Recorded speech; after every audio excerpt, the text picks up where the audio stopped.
Okay, today is day 19. We have Chinese cabbage, egg tofu. I think this is either fish or pork, braised in probably fermented bean sauce. Yeah, and this is looks like roast chicken. I hope it's good. Okay, day 19. Hello everyone. It's day 19 of 20 of the Tiffin food delivery journey with the garden kitchen. Today the food came about 11:10, 11:15. Excited to share with you the food because the food today is pretty good, even though there's still egg tofu. The two meat dishes are not bad. The first one that is really the highlight is this black bean paste pork rib. Doesn't look like much, but the taste is really good. You can see, sorry, let me get this. You can see that yes, there's still quite a fair bit of oil, but the meat is pretty tender. See that? Okay, you can go with a lot of rice, and you can get a sense that they put in quite a bit of effort for this one. The second one is this chicken, like roast chicken. I think that the sauce is a sort of chili roast pepper sauce, so it's a bit more Western style, like the one that you get at Cold Storage, right? But it's not bad, like black pepper chicken. The skin is quite nice.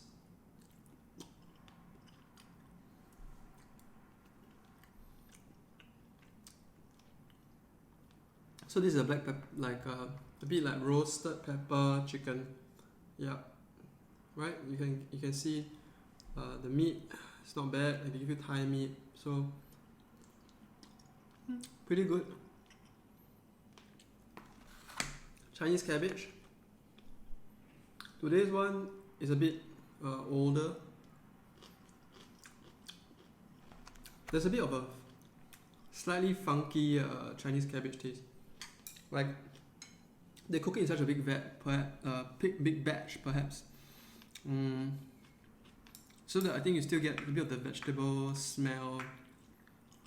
Yeah, either that or I'm not sure how they cook it. Maybe they microwave it.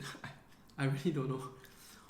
Then you have egg tofu, which is back to the egg tofu. I'm very glad, and my wife is also very glad that we only have one more day of this.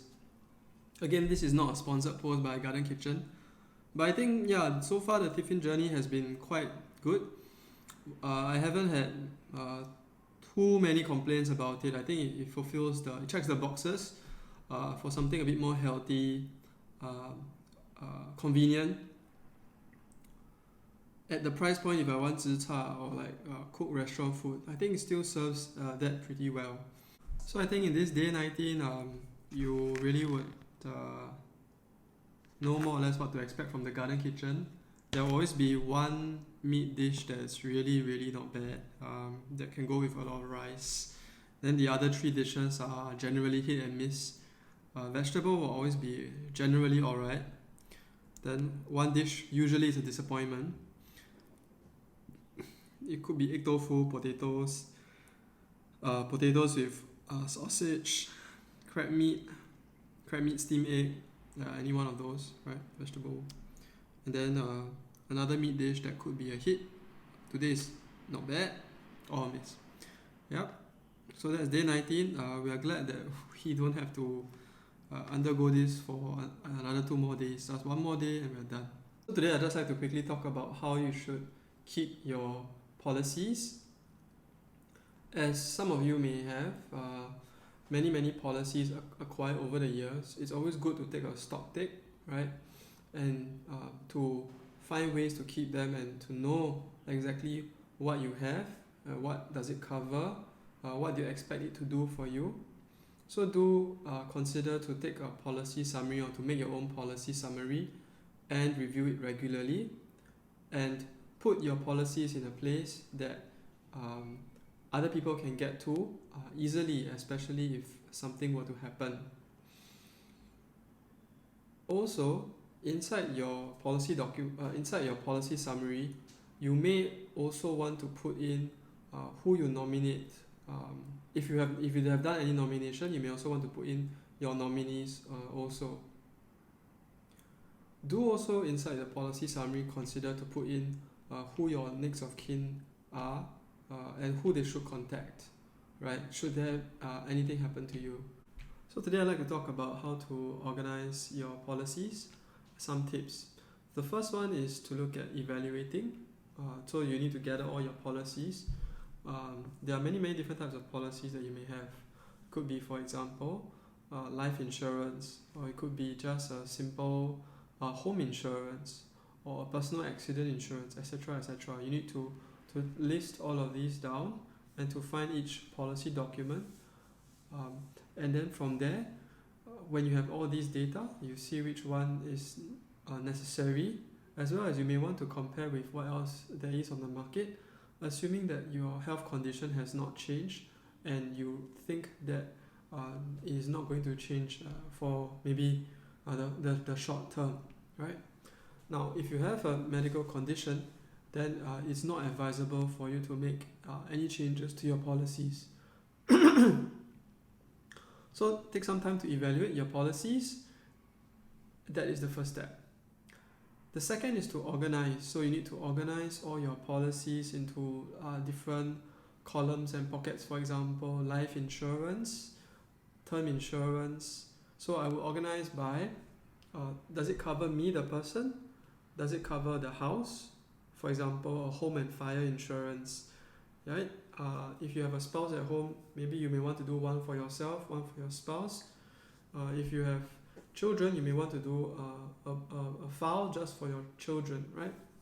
So these ways, by having a file for each of these, you're able to keep track also of the correspondence between you and the insurance company. Okay, the third one is to consolidate. So by consolidation, I mean it may be good to have a policy summary created for you, or that you create yourself, or for yourself, for your spouse, for your children.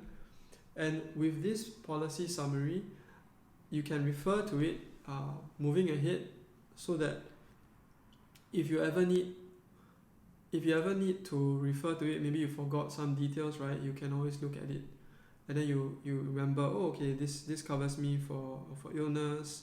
Oh, for this other policy, I need to pay for maybe another 10 more years or 5 more years, for example, right? So consolidating is important. Now, the last thing also that you should note is put your policies in a place where it's accessible, especially for your next of kin. Inside the consolidated policy summary, you may also want to write down the contact details of the advisor or the advisors to contact in the event of something unexpected happening to you, right? So these ways your next of kin will know who to contact and how to contact them. So thanks for following me so far. I hope you like this video. I think it's day 19 of 20. So thanks for following me so far. It's day 19 of 20. I hope you have learned a thing or two, right, over the course of these videos, and I look forward to the last day tomorrow. See you.